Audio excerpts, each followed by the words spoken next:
Dando sequência, teremos agora o terceiro painel, intitulado A Tecnologia no Roberto Trabalho Babini, Rural. mestre de cerimônia Para do coordenar RT15. os trabalhos, o advogado trabalhista, conselheiro regional de prerrogativas da OAB São Paulo, Dr. João Carlos Pereira, que assume a palavra. Boa tarde a todos.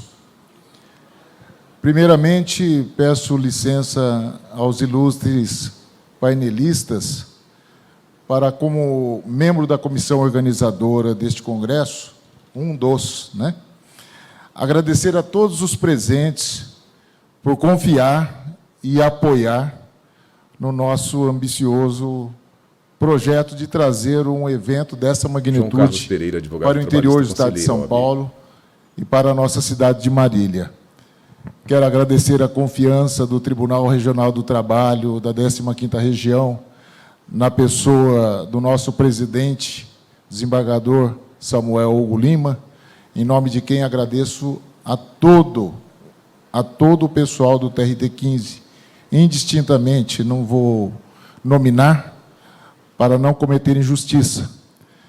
Quero agradecer imensamente ao magnífico reitor dessa universidade, da minha casa, por qual eu fiquei 9 anos nas carteiras, e agora voltei, e tenho a honra de estar compartilhando o mestrado com o desembargador Giordani, né? Em nome do magnífico reitor, eu quero agradecer a todos desta universidade. Também não vou nominar, porque foram inúmeras pessoas envolvidas neste projeto. A todos que confiaram, a todos que nos auxiliaram, a todos que vieram nos apoiando. E, desta forma, eu quero deixar aqui o meu muito obrigado. Obrigado a todos. Pois bem, seguindo com o nosso conclave, tenho a honra de estar ladeado por ilustres autoridades e profundos conhecedores da temática que ora será discorrida. Nesta senda, tenho a honra de apresentar o professor Mário Molo Neto.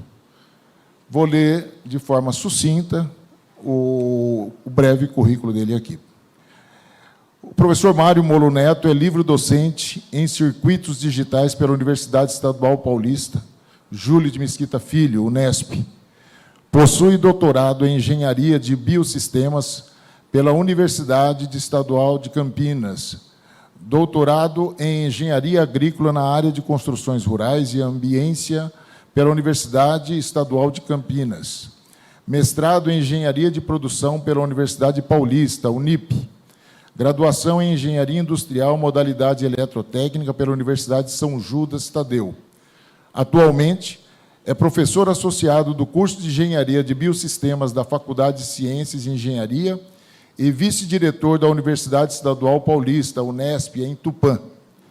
Os seus estudos e pesquisas realizadas abordam os seguintes temas: ciência da computação, sistemas de informação, tecnologias da informação e comunicação, engenharia elétrica e eletrônica, engenharia de produção, planejamento e controle de produção, processos de gestão, sistemas de automação e controle de redes produtivas. Realiza orientação para alunos doutorandos, mestrandos e da iniciação científica. Tem 18 anos de experiência no magistério superior, de graduação e pós-graduação, e 29 anos de experiência profissional na área de pesquisa. Professor Mário Molo Neto, a palavra está com o senhor. Boa tarde a todos. Antes de mais nada, quero agradecer a honra pela acolhida nesse evento tão importante, e posso dizer, um pouco diferente do meu costume de público, porque eu normalmente me dirijo ao pessoal da engenharia. Então, hoje, Mário Molo temos Neto, professor Unesp. Um público completamente diferente. Agradeço pela oportunidade de poder estar falando para vocês. Espero poder trazer informação interessante e que seja de bom proveito. Quero cumprimentar os colegas da mesa, todos que já foram nominados também. Agradeço a acolhida da universidade, não é? Que também nos deu todo esse conforto, e espero poder retribuir a todos. Muito obrigado. Muito bem. Iniciando o trabalho, quero apresentar o tema da nossa apresentação, que é a tecnologia no trabalho rural.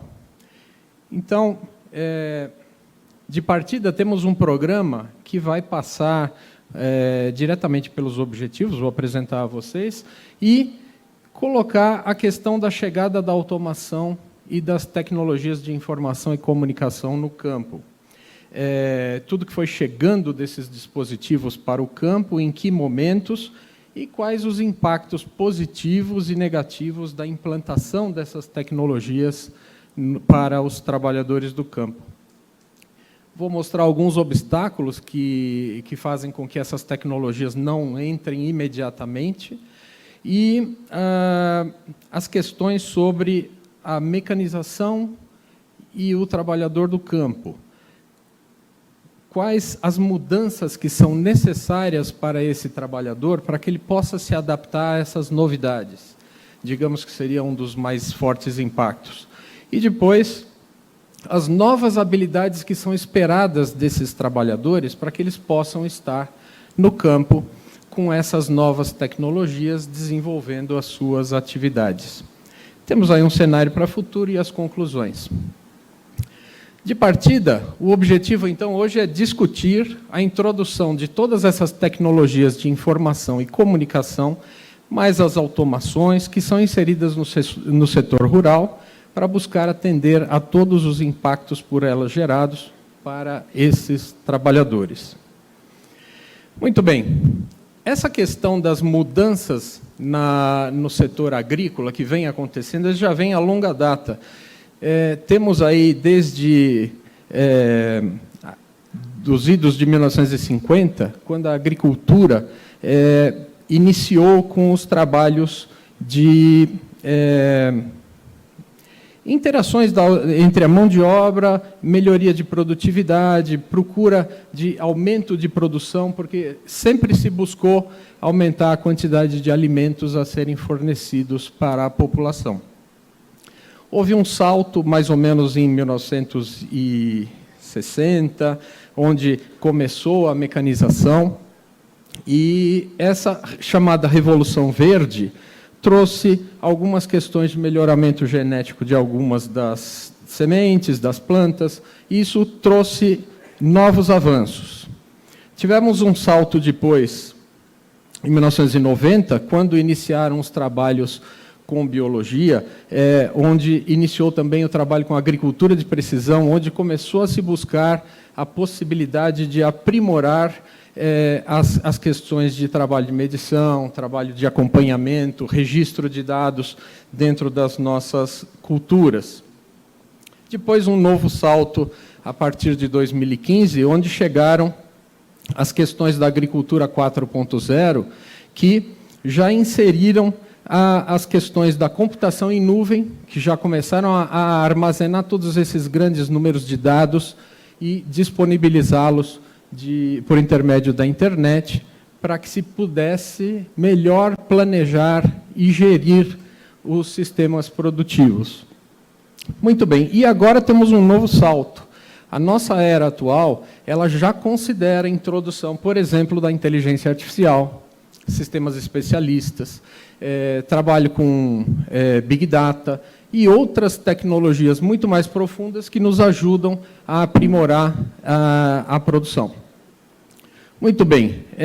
Então, esses trechos todos de evolução mostram que todos esses ciclos de mudança entre a agricultura, desde a 1.0 até a 5.0, todas são atreladas a alguma questão de indústria ou algum grupo de grandes interesses que fazem, de cima para baixo, chegar uma tecnologia até o campo.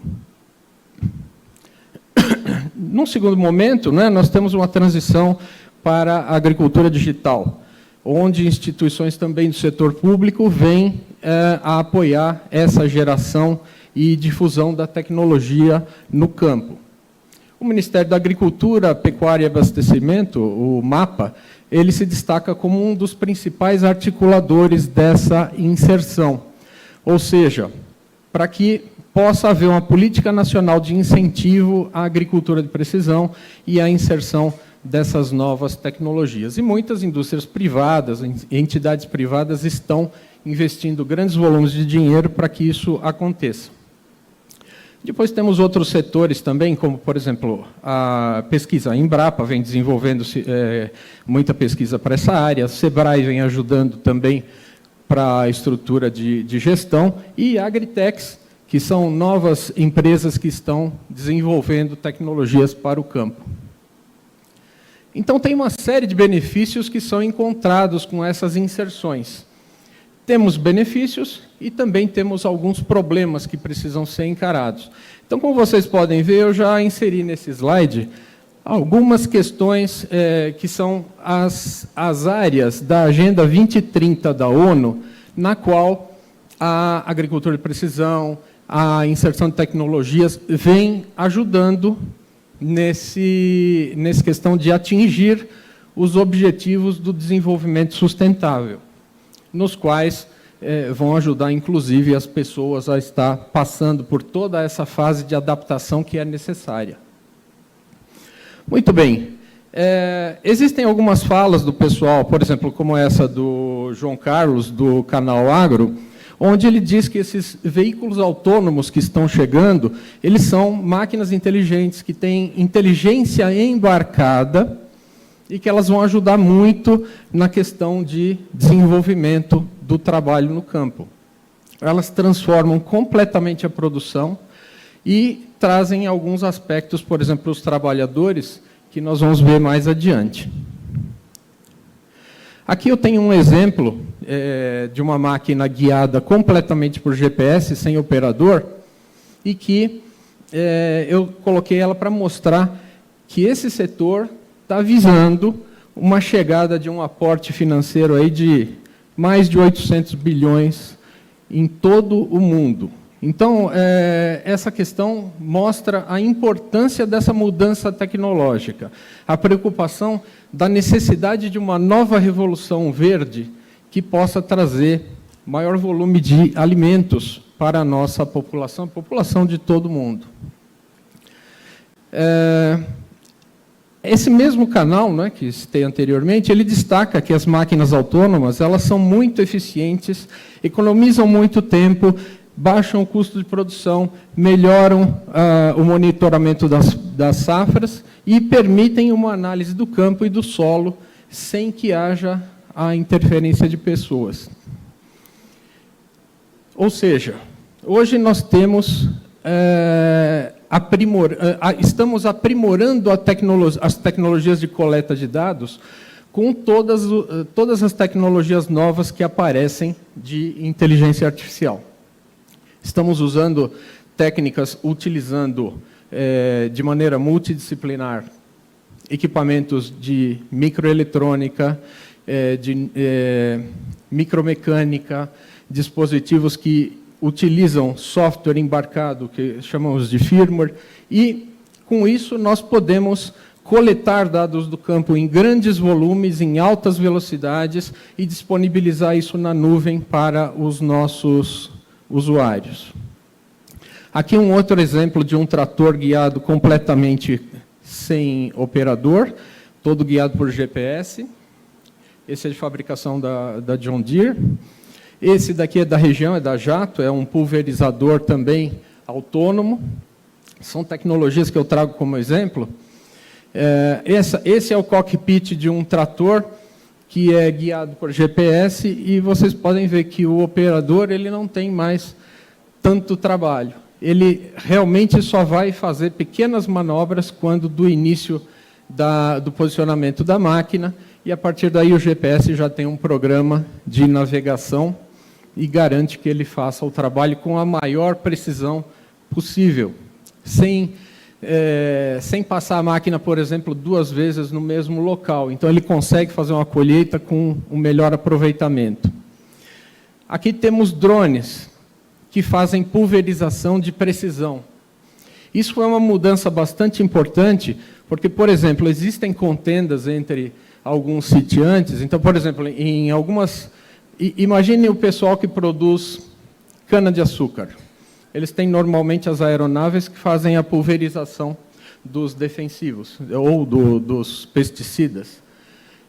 E o vento normalmente carrega, nós chamamos isso de deriva, carrega esses produtos e acaba por depositar em fazendas vizinhas.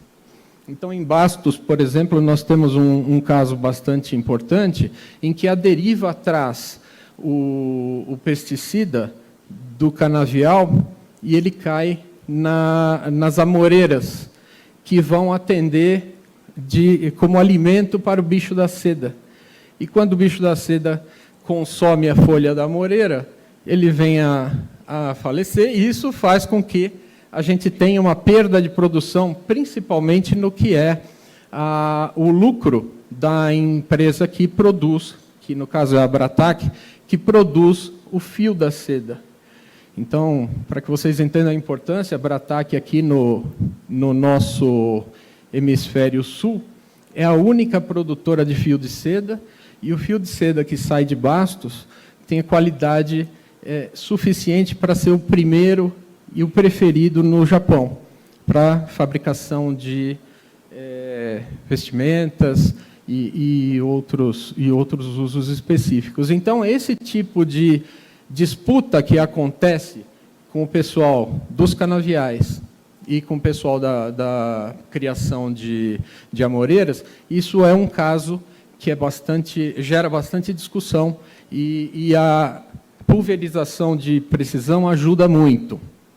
Bom, passar rapidamente, drones, nós temos sensores nas plantações, temos robôs em casas de vegetação, robôs para colheitas, robôs de todos os tipos, inclusive para que se possam fazer colheita de precisão e também para controlar pragas. Temos sistemas de arraçoamento automático, ordenha automática, robôs de ordenha, então, inclusive criação de suínos e para controle de pragas em plantação, onde nós vamos estar, sem precisar pulverizar, buscando os insetos. Bom, sistemas de controle, toda a parte de tecnologia digital, e isso traz benefícios. Os benefícios que chegam com a agricultura 4.0 ou 5.0, eles são normalmente noticiados como o desenvolvimento, onde você tem mais eficiência, maior produtividade e o aumento dos ganhos dos proprietários que trabalham na agricultura. Então, no caso, há uma busca grande por maiores controles, com maior eficiência, redução de custos, maior produtividade. Muito bem, sistemas informatizados, então, trazem todos esses benefícios. Mas nós temos alguns impactos negativos, que são visíveis. E essa robotização faz com que as relações entre os trabalhadores e todos os nossos sitiantes e os donos das indústrias do campo, eles estão praticamente uberizando essas relações. Então, existe uma mudança nas relações do trabalho, onde eles pagam muito menos, utilizam muito menos mão de obra, e isso não é muito interessante. É necessário, então, buscar esses impactos do avanço, né? Então, nós temos alguns fatores que precisam ser aprimorados. Por exemplo, a tecnologia de GPS ainda tem problemas onde não há cobertura, nós precisamos melhorar a conectividade da rede 4G, 5G e, em breve, a 6G. E temos também a questão da progressão da legislação que trata dessa questão de frotas autônomas. Isso precisa ser ajustado. Muito bem. Entre esses obstáculos, nós precisamos considerar a questão da agricultura digital, a tecnologia de informação e comunicação e o direito digital, como que elas vão atuar corretamente em conjunto aí para não criar grandes discussões. E o homem do campo, como ele teve essa questão de que tudo foi inserido de fora para dentro, então chegaram essas tecnologias e, claro, nenhum trabalhador do campo foi informado sobre isso, muitos são pegos de surpresa. E, por conta disso, aparece uma questão que é uma preocupação, um medo. Então, a mecanização traz impactos na produção com substituição da mão de obra. Existe, sim, uma parcela de desemprego. Isso por conta de algumas relutâncias, inclusive, a aceitar trabalhar com novas tecnologias. Mas é preciso mudar a forma de tratar com esse trabalhador do campo, para que a gente não acabe perdendo completamente a força de trabalho. Então, os trabalhadores eles têm medo da tecnologia hoje. Pesquisas mostram que eles estão muito preocupados em estar recebendo efetivamente um chute do equipamento que vai substituí-lo. E não necessariamente tem que ser visto dessa forma.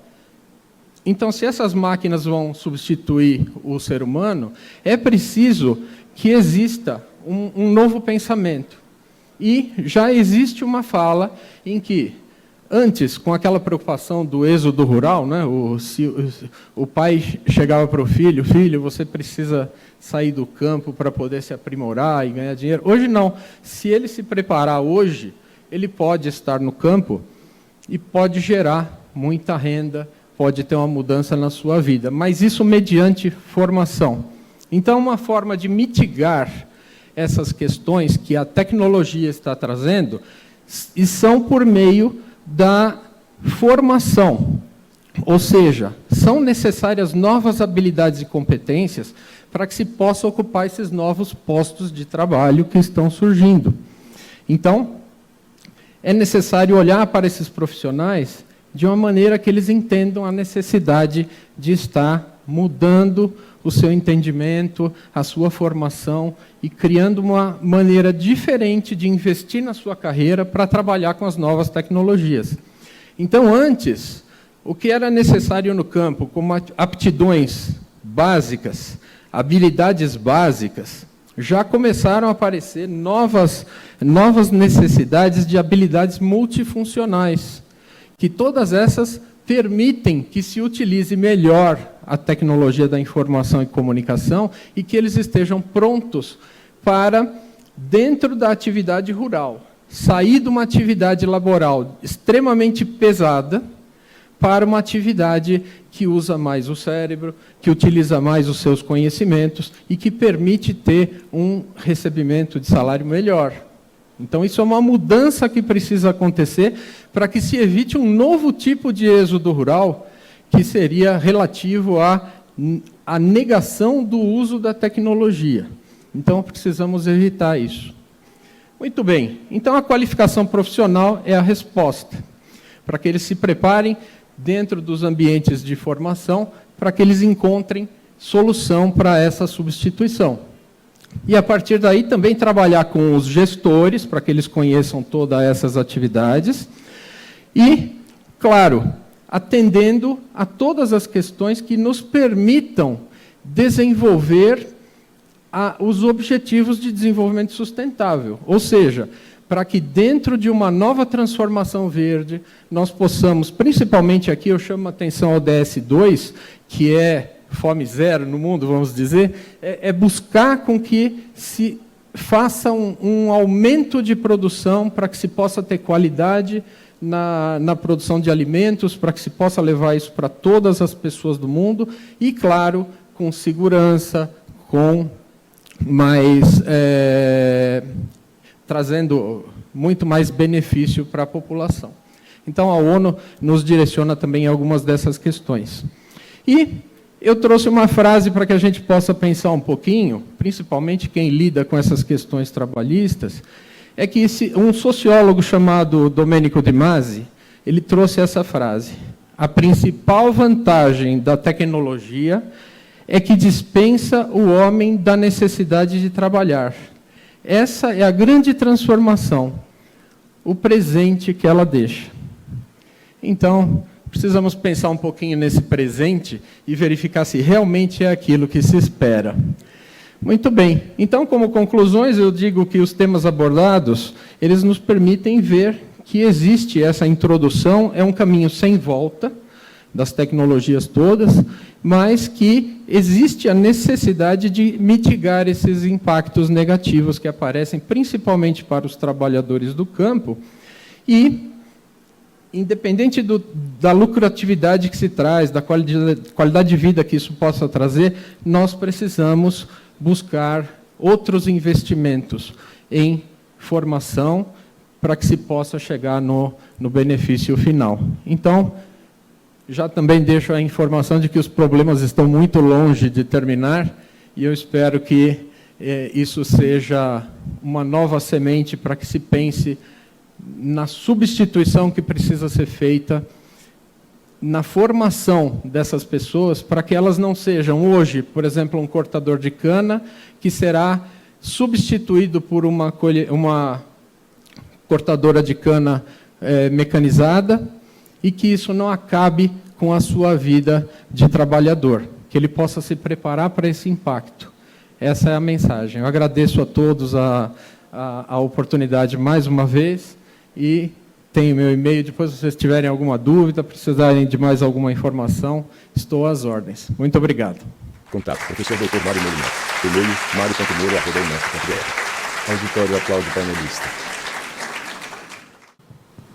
O ilustre professor Mário João trouxe Carlos Pereira, o advogado, tema que é trabalhista, latente. conselheiro Né? OAB. Nós temos, quando nós começamos a desenhar o nosso congresso, nós tivemos a preocupação de discutirmos, né, o doutor Giordani, o doutor Samuel, o professor Emerson, a contribuição dos sindicatos, era exatamente trazermos este cenário. Embora, como o professor disse, que não veio para tratar de assuntos relacionados à justiça do trabalho, mas tínhamos que trazer a respeito das novas tecnologias. Durante muito tempo, o campo era representado como antiquado. Hoje o cenário é outro, né? E linkando, inclusive, com a palestra de abertura deste conclave, fica bem interessante, porque o desafio está lançado. Não temos como recuar. As novas tecnologias estão aí, a inteligência artificial, por mais que assuste, veio para ficar. Então, o que nós temos é que nos adequarmos à justiça do trabalho, à defesa do trabalhador, à defesa do posto de trabalho, mas linkando com a palestra de abertura, nós temos uma resposta, porque a preocupação era exatamente a falta de mão de obra no campo. Esta é a preocupação que foi posta na palavra do orador desta manhã. E aqui, trazendo para as novas tecnologias do campo, é exatamente o caminho inverso, porque ele disse que os filhos dos agricultores não querem ficar na terra, não querem ficar no campo, estão migrando, estão indo para a cidade. E os que vão para estudar não voltam, procuram outras opções. Com isto, a diminuição, como dizem, do celeiro do mundo, né, da produção dos alimentos, dos grãos, diminui, e a tendência seria esta. Mas, com as novas tecnologias, nós temos esta oportunidade para que os jovens retornem ou se mantenham, porque eles estão aí atualizados. Nós temos um exemplo clássico, um exemplo fantástico, local, regional. Foi mencionado a indústria Jato, que está aí com a produção e alta tecnologia, maquinário de última geração, mas eles têm a Fundação Sunji Nishimura, que prepara esses jovens que vêm, eles trazem, junto com a fundação, e preparam esses jovens para manejar, para utilizar esses novos maquinários. Significa que a nova tecnologia no campo vem para aumentar a produção, para termos mais alimentos e vamos manter os postos de trabalho no campo.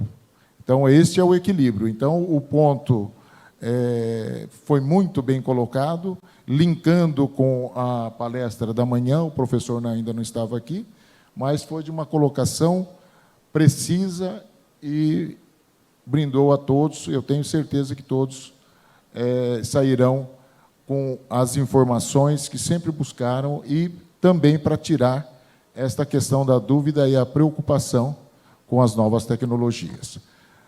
Pois bem, dando sequência, tenho a honra de anunciar o doutor Sérgio Polastro Ribeiro, juiz do trabalho desde abril de 1999, juiz titular da Vara do Trabalho de Tupã, graduado pela Faculdade de Direito de São Carlos, especialista em Economia do Trabalho e Sindicalismo pela Unicamp, presidente da Matra 15, coordenador da Justiça do Trabalho da AMB. Antes de passar a palavra ao doutor Sérgio, quero justificar, porque todos têm a programação do Congresso, a falta do nosso querido Guilherme Guimarães Feliciano, juiz auxiliar da Vice-Presidência Judicial. Ele, nesta semana, ele nos comunicou que estaria com dificuldades, até se dispôs a vir e se sacrificar, mas ele foi indicado para compor o CNJ, Conselho Nacional de Justiça. Então, por uma boa causa, hoje ele está em Brasília, trabalhando nesta campanha, e desejamos toda a sorte e todo o sucesso, porque é um juiz do nosso TRT 15 que vai nos representar em Brasília numa importante fase da carreira, tanto dele quanto para trazer o apoio para o nosso regional. Seguindo assim, passo a palavra ao excelentíssimo juiz Sérgio Polastro Ribeiro. Senhoras e senhores, muito boa tarde. Gostaria, inicialmente, de cumprimentar os queridos colegas da mesa alta, doutor Pereira, mediador neste painel, doutor Mário, pela brilhante exposição também, meus cumprimentos, meus parabéns.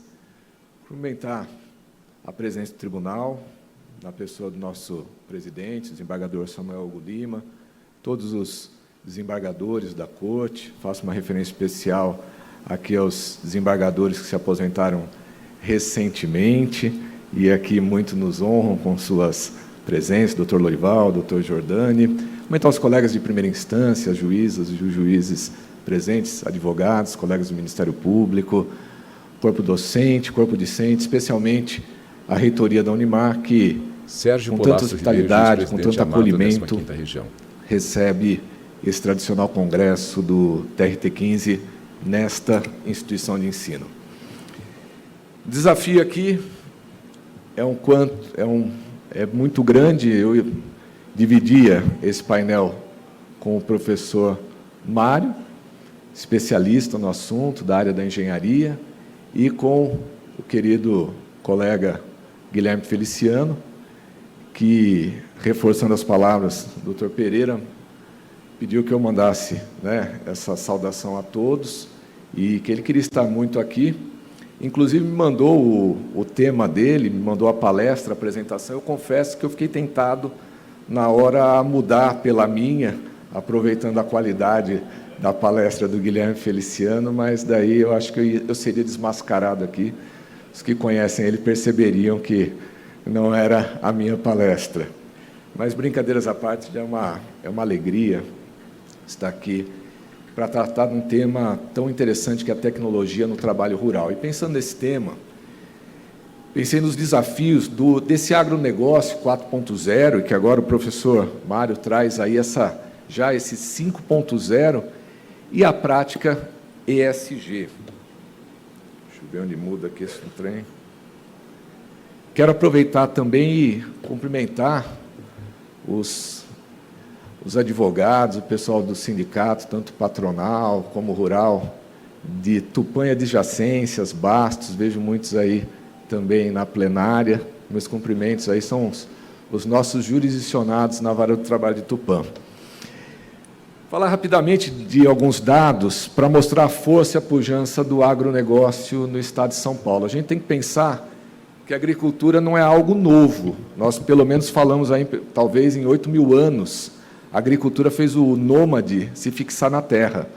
Os povos nômades andavam, mas aí, através da agricultura e do desenvolvimento, o homem começou a se fixar no campo, e de lá para cá, muita evolução em termos de métodos, tecnologias, enfim. E nós estamos aí em 2023, nessa nova geração do agronegócio e da agricultura. Para termos uma ideia, no primeiro semestre de 2023, estou falando do estado de São Paulo aqui, o agronegócio gerou um superávit de 10 bilhões. As exportações cresceram aí um pouco mais de 6%.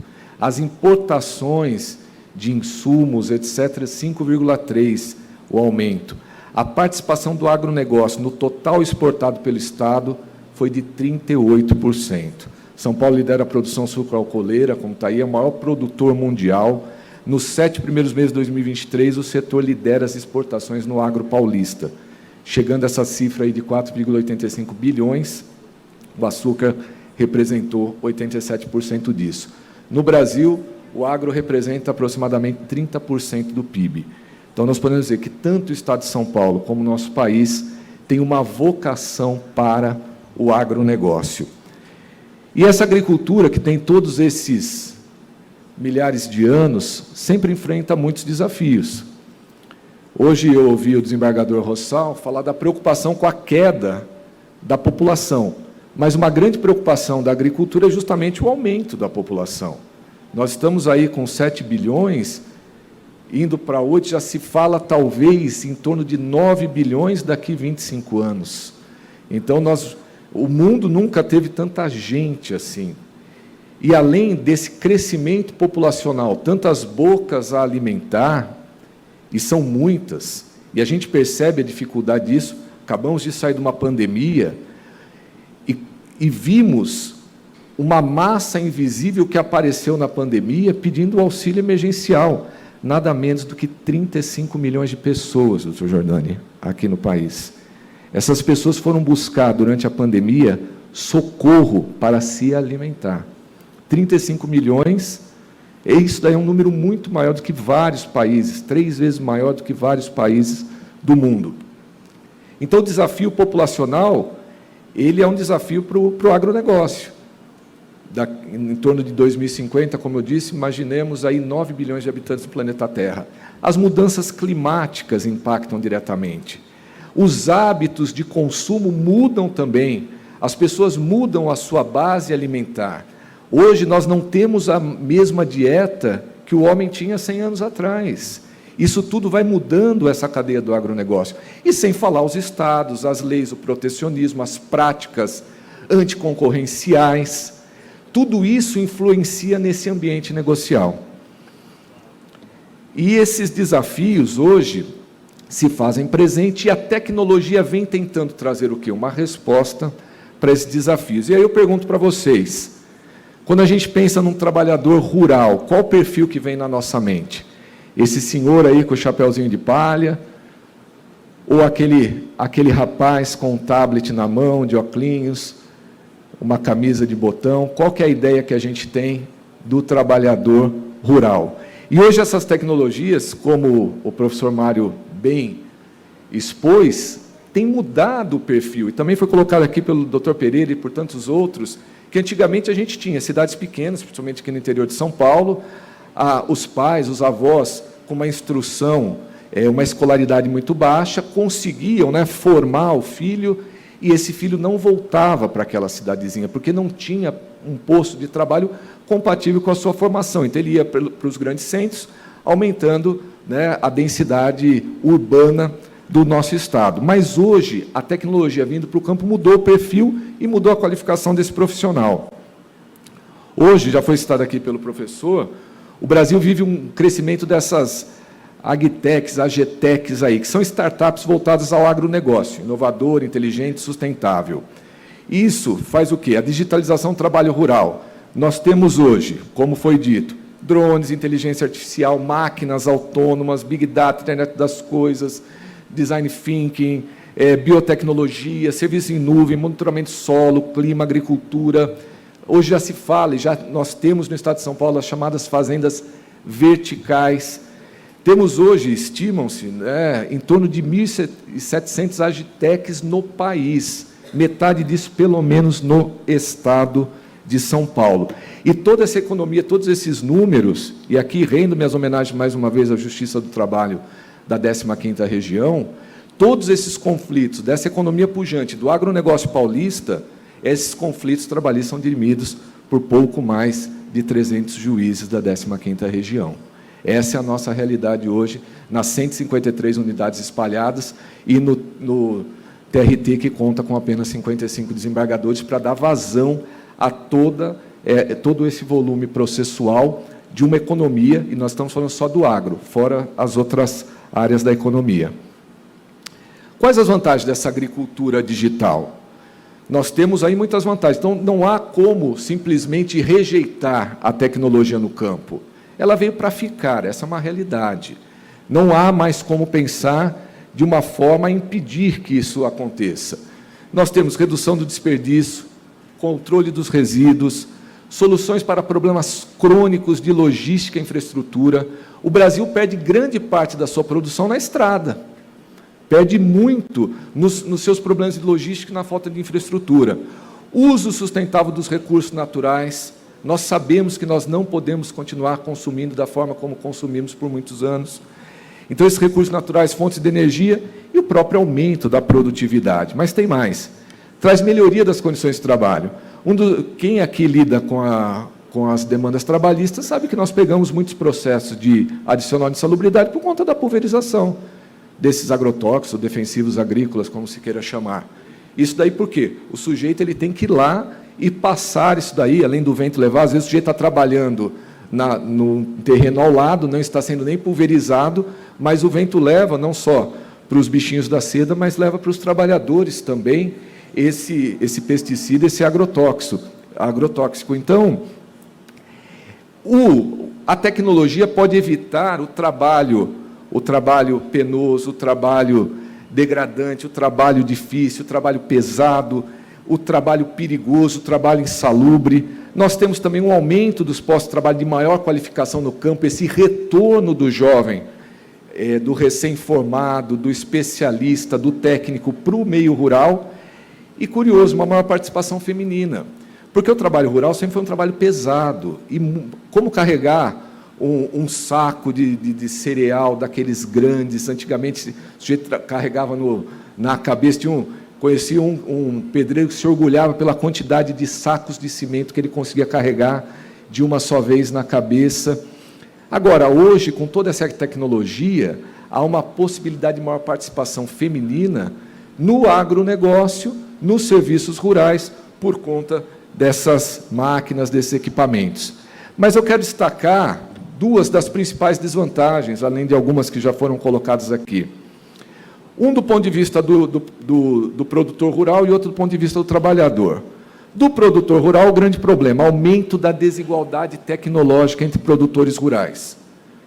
Meus caros, essa tecnologia que o professor Mário colocou aqui, vocês acham que isso custa barato ou custa caro?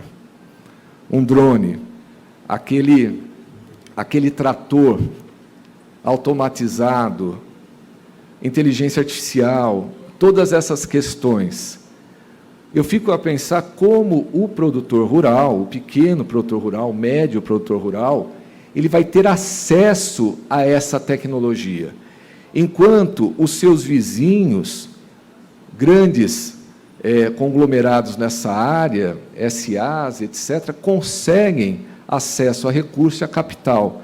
Isso, a médio e longo prazo, pode fazer que você tenha uma propriedade rural ainda na agricultura 2.0, 3.0, 0.0, enquanto a outra já está avançando para 5, para 6, etc.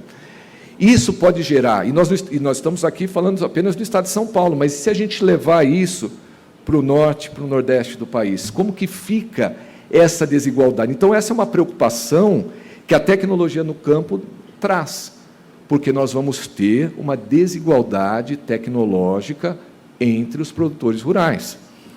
E, naturalmente, como já foi dito, a redução dos postos de trabalho menos especializados. Se a gente pode ter uma maior participação feminina, se a gente pode ter um aumento dos postos de trabalho especializados, não há dúvida nenhuma que os trabalhos menos especializados, os trabalhos mais braçais, eles acabam com essa inteligência artificial, com essa tecnologia, com a digitalização do agro, esses postos tendem a diminuir. Já foi colocado aqui, pelo professor que me antecedeu, a importância da capacitação.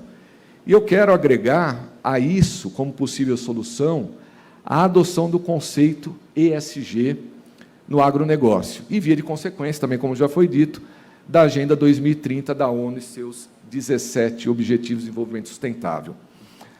ESG, como está aí, é um acrônimo em inglês para essa ideia de um capitalismo consciente, que leva em consideração o meio ambiente, os impactos sociais e a governança corporativa. A gente esteve aqui na chamada Cidade Maravilhosa do Rio de Janeiro, em 92, o que foi chamada a Cúpula da Terra. E lá nós tivemos uma agenda que se falou muito sobre desenvolvimento sustentável. Em 2004, a Organização das Nações Unidas, na época, através do seu representante maior, o Kofi Annan, ele escreveu um texto e enviou para grandes CEOs de empresas, né, que atuam no ramo, principalmente no ramo financeiro. E esse texto, em inglês, Who Cares Wins, que dá a ideia de vence quem se importa, ou quem se importa vence, trazia justamente essa ideia de um capitalismo consciente contra um capitalismo sem propósito.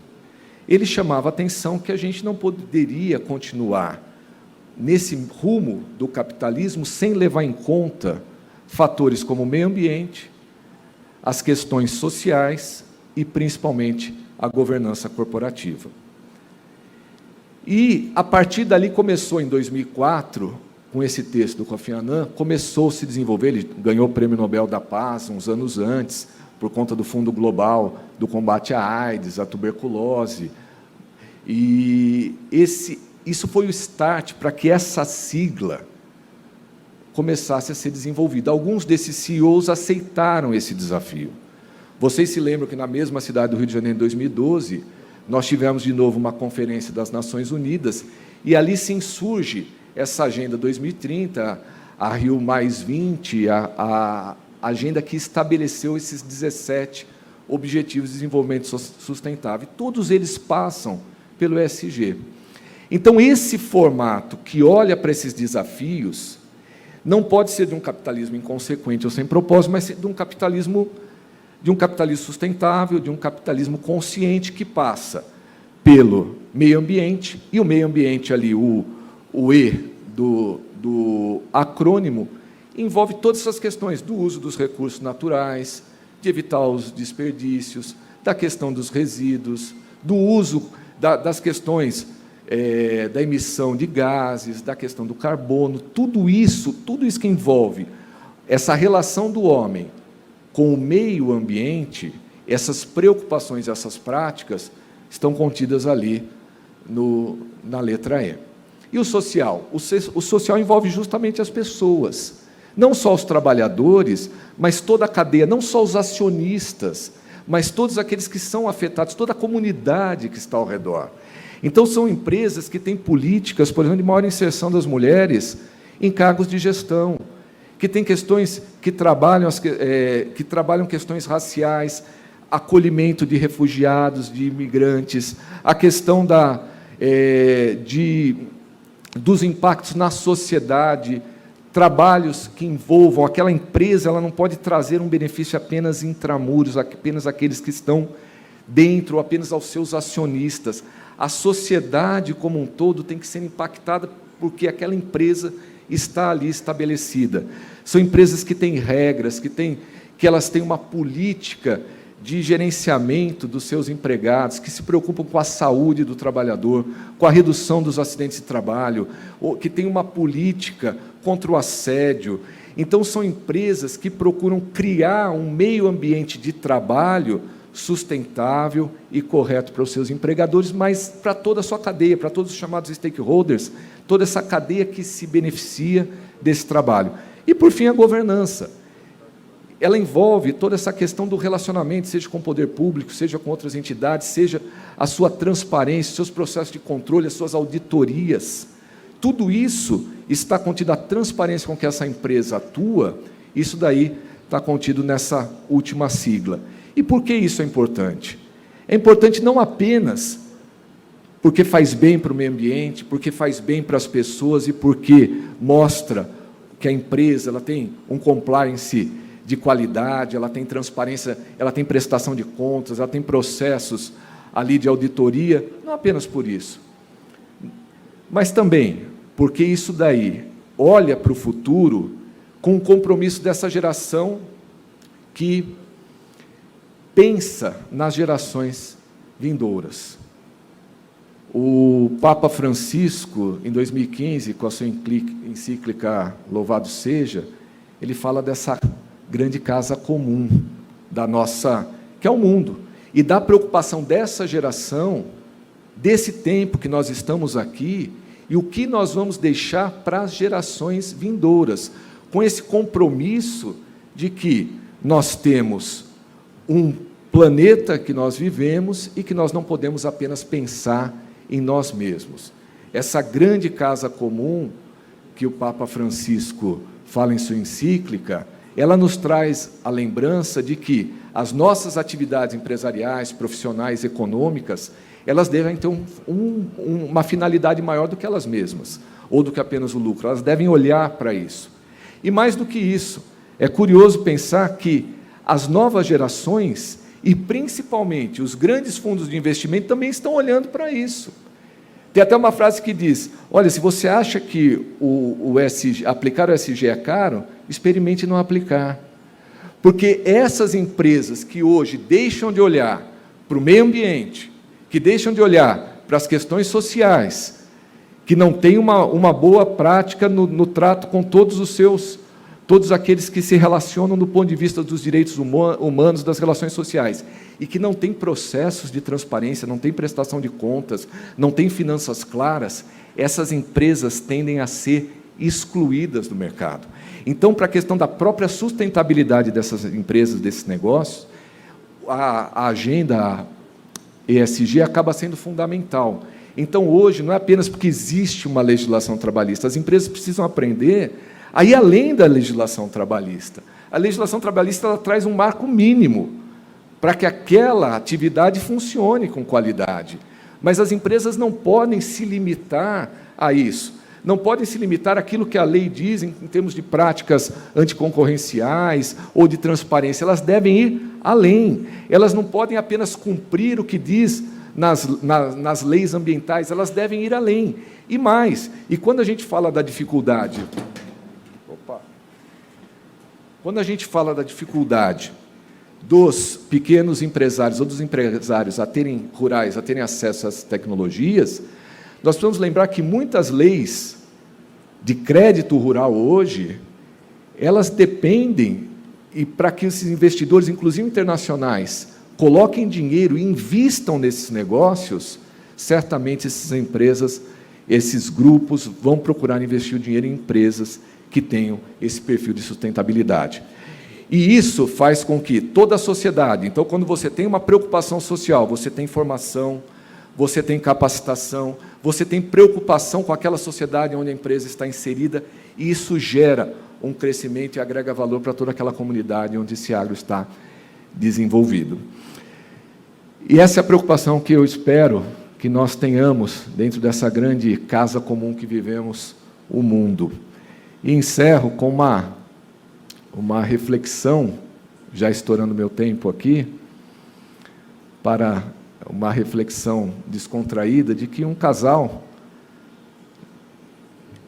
em torno de 60 anos, passeava no final de semana na praia e eles encontram uma lâmpada. E não custa tentar, né? E sai o gênio e pede